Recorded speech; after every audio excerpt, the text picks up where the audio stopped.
Hello everyone, thank you so much for joining me today. My name is Janine McGowan and I design cross stitch as the Blue Flower.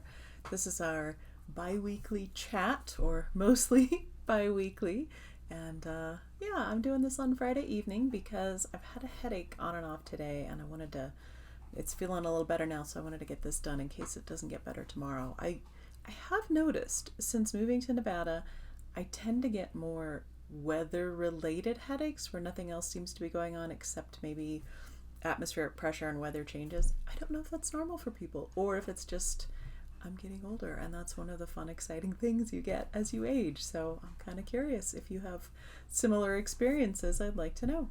But it is a treat to get to chat with you today, and we're jumping right in with stitching in action. First up, we have Tudor Hare. This one is stitched by Yasmin. She used Ada from Stash, and she made it into a great pillow. She lives in Italy now, so she used a local Italian company for the pillow fabric, and I think it came out just so beautifully. So it's a real treat to see always cross-stitch in a thing that you can use, but I particularly like this finish, so thank you so much, Yasmin, for sharing.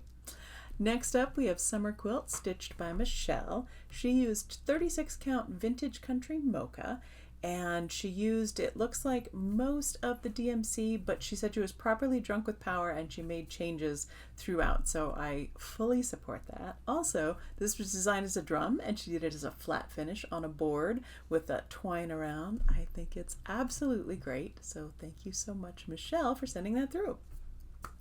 Then we have In Praise of Pollinators. This is stitched by Deborah. She used 32 count linen from her local craft shop and she dyed it herself.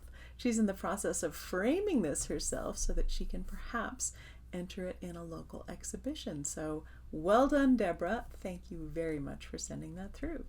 And then wrapping it up, we have Thressa, who has finished multiple smalls, and I mean, really, so productive here, getting all this stitching done. First up, we have Holiday Card 2023, which is Merry Meerkats, and that's on 32 count sparkle white and gray fabric with the called for DMC. Then we have Tall Treat, which she did on 18 count jade fabric from Picture This Plus with the called for DMC. In fact, all of these are called for DMC, so I'm going to stop saying that. Then we have Peppermint Panda on 18 count Herald fabric from Picture This Plus. And then we have Festive Fruit Bat on 18 count Herald fabric from Picture This Plus. And then finally, Hedgehog and Hyacinth on 18 count Fog fabric from Picture This Plus. So Thressa, you have been an absolute holiday finishing machine, and I don't know if any of you follow Steph from Lindy Stitches. She and I were chatting just the other day about how sometimes it can be really difficult to design Christmas now, which is when we need to be doing it. And it's, at best case, it's just really hot and you're not thinking about Christmas, feeling Christmassy when you're in the midst of all the summer things. But I have to say, I think all of these smalls have really kind of put me back in the Christmas mood, which is good because I need to be designing Christmas. So thank you, Thressa, for sharing beautiful stitching and all of that with us. What I'm stitching, and it's still the Cicadas song sampler from Cosford Rise. I have actually done some stitching, although it doesn't look like I made too much progress. I'll put up the picture of the last, well, I guess 2 videos ago, and then now. I haven't accomplished much more, but what I did is I was using a very light colored thread in the building for between all the little blocks, and I think because I had chosen darker colors for sort of the stones or bricks or whatever that building is made of, it was too much contrast and I didn't like it. So I ended up taking all of that out and I replaced it with a thread called, I think, Tiger Shark, which is gray and yellow variegated, and I think it just really blends the colors that I was using together really well and gives a completely different effect, so I'm quite happy with the way that that's going. I've also started stitching the grass, and in the design it calls for using 2 different colors of thread and stitching a pattern in the grass. I'm foregoing that, as I often do, and letting the variegated thread that I chose do some of the work of creating interest in that section for me. So I'm really enjoying it, and I've gotten to do some stitching, so yeah, that's a real treat. Lots of fun. On to Stash Spotlight. This is something I picked up at Market, and it was really meaningful to me then. This is called Sister Stampler from Heartstring Samplery. Boy, this is one of those days where I can't talk right. But It's really, really lovely. It's nice and open in the design. It wouldn't take too much to stitch. It's what, 215 by 241 stitches. And I really love the colors. These are very Beth Twist colors. And it says, besides a well, one does not thirst. Beside a sister, one does not despair. So as I said, I loved it when I saw it at market and it was really meaningful. Since then, it's only become more meaningful and something I more want to stitch. These are difficult times, and having a community of stitchers just means so much, and it helps keep me from despair every day, just seeing what someone has stitched or something they found in their garden or just a little helpful thing, an encouraging thing that they're posting. So I think this is definitely going to be something that I stitch sooner rather than later. And again, that's Sister Sampler from Heartstring, Samplery. I'll get it right one of these times. On to World Around. This time it is the black-capped chickadee. I was actually putting one of these in a design for some stitchers in Maine, and I thought it was a good opportunity to learn more about them. Sadly, we are not part of their habitat range, although they do range across northern US and southern Canada, west to east, all the way across the continent.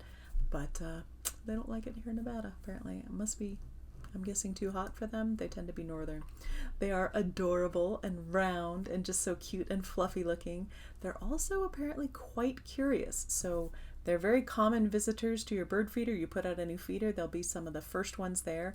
They'll be one of the first birds that people often learn to identify because they'll be one of the first ones they see. They eat primarily animal matter, so spiders, bugs, including carrion. I didn't know that. But about 20% of their diet in general, although more in the winter, is from bird feeder seeds. And they stash these seeds one at a time or in small groups in hiding places. Now, they can remember the location of thousands of these little seed hiding places, which is so interesting on its own. Every fall, apparently, their brains kind of do a clean out and recycle. The old neurons die, new ones are formed, and this allows them to keep track not only of all the things that they need to keep track of, like this large memory of seed storage, but also they have quite complex social organizations, and so it lets them stay on top of changing social organizations. They have largish flocks, especially during the winter, so they'll have some groups that are core members of the flock, and then a lot of birds that come in and out, and so they have to keep track of where all of these birds and themselves fall in the social organization. So I thought that was quite interesting. They have complex calls and language, and because of all this, I guess, social organization often goes with more complex language. One of the things that people talk about is that chickadee sound that they make, which gives them their name. That particular call varies depending on the level of threat that they're experiencing. And as I said, they flock together in large groups in the winter. They're also joined by a lot of other birds. Let's see, I had these all written down and I completely am not finding them. But yeah, I've totally lost it. Anyway, those other birds will recognize the chickadee calls, including those alarm sounds, even if those birds don't tend to have alarm calls in their own groups. So I thought that was interesting, that they're not only communicating with themselves, but with other birds, which I thought was fun. Because other birds do follow these flocks, got a Rye coming in to visit, apparently bird watchers can track these large chickadee flocks coming into an area and then know to look for other songbirds or other birds in general that might be migrating through. Even in very cold conditions, apparently they sleep alone at night. So they're in these big flocks during the day, but at night they will sleep alone in their nest, even though they mate for life. I couldn't get quite clarification if alone means by themselves or alone in their pair. But they do live in cold areas, and one place that I was looking at said that they can increase their body weight by 10% just from eating every single day, and then lose that 10% overnight again just trying to keep warm. And so the bird feeders really do serve a critical role for them, especially in the winter, getting access to those seeds. The oldest wild chickadee known was 12 years old. We've got a slightly older greyhound here who's in visiting us today. So yeah, chickadees, it's quite a bit that I thought was really interesting about them, and I would like to see one in person someday. On to questions. Last video I asked what's something that eats your garden and mentioned that the quail in particular and the doves have managed to eat all of my California poppies. So plenty of things are still eating my garden, and I'm trying to take a holistic approach and not freak out about an individual thing that's eating something I love, but more focus on trying to have a garden that attracts a lot of different insects, birds, what have you, so that they can kind of keep each other in balance. That's my story, and I'm trying to stick with it. Question this video is actually about Jingle Ball. I was thinking through recently whether I wanted to do 2 sessions, as I have done every other year, of the same class.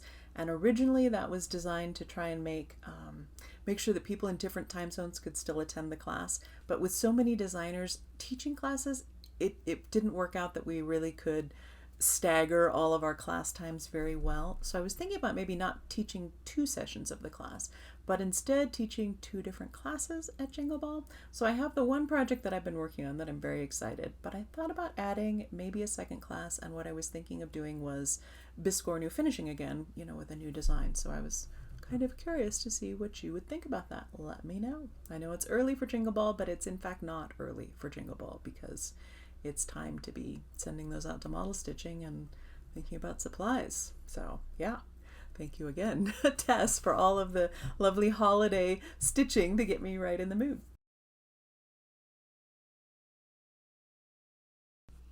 Okay, quick interruption here. Due to technical difficulties when I was editing what I filmed last night, I found out that the section of the video where I chose the winner from the prize in the last video actually wouldn't play back, and it kept snarling up the system. So rather than redo the whole thing, I snipped it out, and instead I'm just going to voice over the drawing here.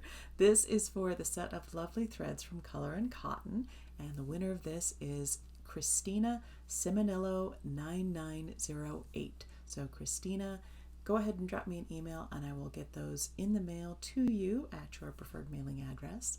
And now back to the rest of the regularly scheduled Flosstube. Giveaway this video. This is another bag that I got when I was at the Sunshine State Stitchers Retreat. This is from Stitchwork Designs. It's this lovely blue and lavender flowered project bag. I love these colors.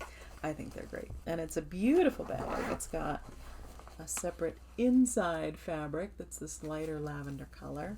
And I think it's just really pretty. So if you use the word bag in your comments, I will go ahead and I will pick a winner for the next video. That's actually it for me this time. We've got puppy video at the end. I hope you have a lovely weekend. I'm looking forward to probably not having a headache tomorrow. That would be great.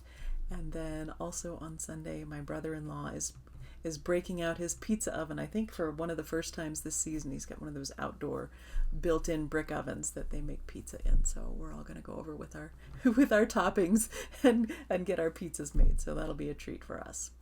That's it for me. I hope you have a lovely weekend, and thank you so much for joining me. I look forward to reading your comments and to chatting with you again in a couple of weeks. Bye.